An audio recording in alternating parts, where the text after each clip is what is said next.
Hi everybody.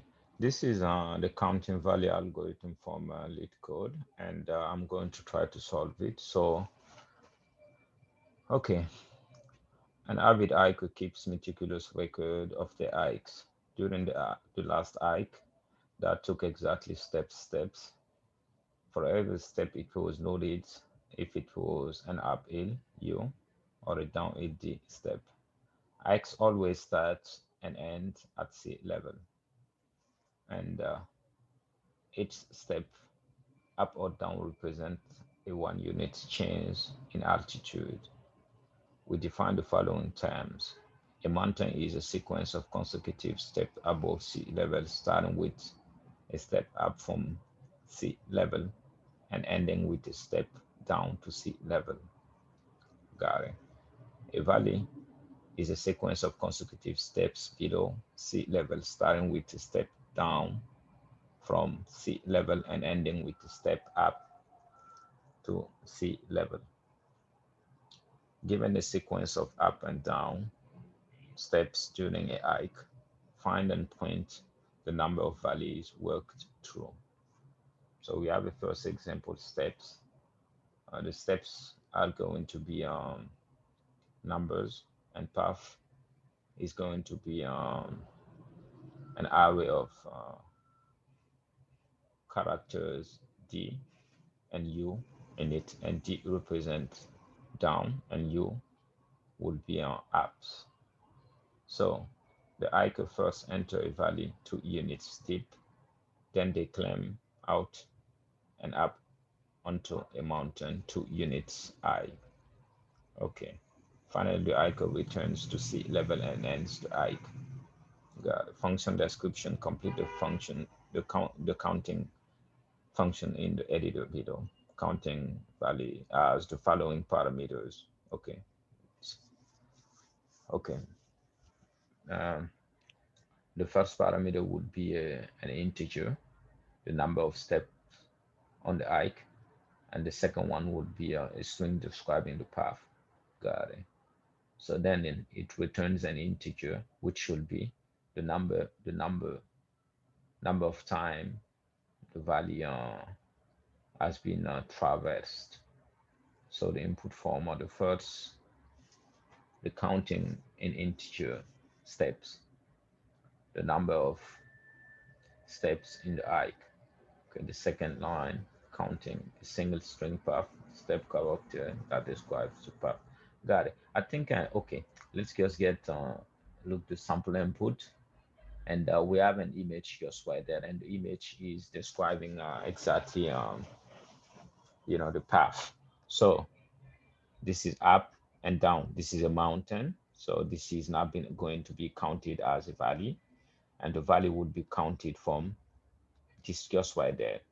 So which means below sea level and up back to sea level. This is one valley. That's why we're getting one as a result. So from what I'm understanding, if I figure out a way to look through the number of steps, and then checking to see if the path in the current step is down or up, so I can use a counter, and from that counter I would be able to increment or decrement that counter following the following the depending of the path the person the hiker is taking. So what I'm going to do, I'm going to create a counter variable, and I'm going to set it equal to 0, and then I'm going to create another uh, variable, and that one would carry the values count, and I'm going to also set it also to 0, and then I'm going to do a for loop. Oh,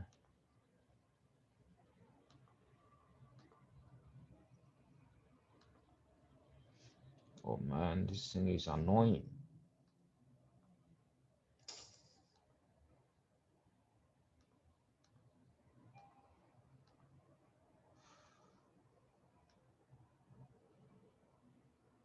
Oh,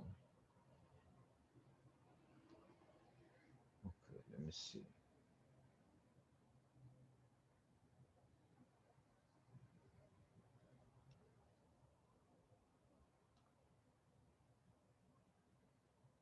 Hopefully it's going to disappear now.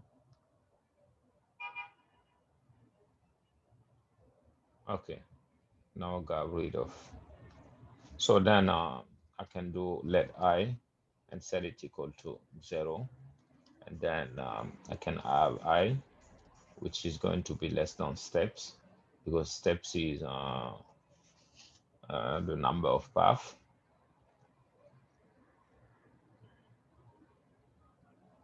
Okay, so then can do I plus plus, and then what I can do, I can check if the path at I, if it is equal to,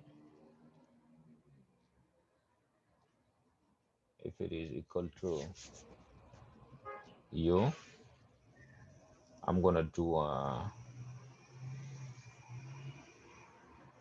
counting. I'm gonna do counter plus plus, and if path I equals g, what I'm gonna do, and also I'm gonna use another if statement to check if the counter is equal to 0. So then I'm gonna do value count plus plus. So, and then if it is not 0 and even, yeah, so I'm gonna just decrement counter, and then I can just return value count. I think that this should be the expected result. So first, let's run the code and see if okay. So from this code just right there, from the way I set it up, is just figuring out when counter is going to be 0. But I'm making sure to have counter always be 0 before. But before counter becomes 0, counter would have to be uh, minus something, minus 1, or minus 1, which is going to be down, below sea level. And once it reaches back up to sea level, at that time counter would become 0. And since that if statement is there, is just right there on line 41, path somehow would be equal to d, which is down, and checking at that time to see if the counter is equal to 0. If the counter is equal to 0, I'm going to just increment my counter depending of the counter value. If the value is 0, this is what I want to do. But since d means down, I'm decrementing counter at that time, and it's going to go back up again and check to see if path at I equals u. If it is equal to u, it's going to increment the counter, and so on and so on, up until I reaches the given the conditional, which is an integer steps, the number of steps. So yeah, thank you so much for watching this video, and see you guys next time for another algorithm solving.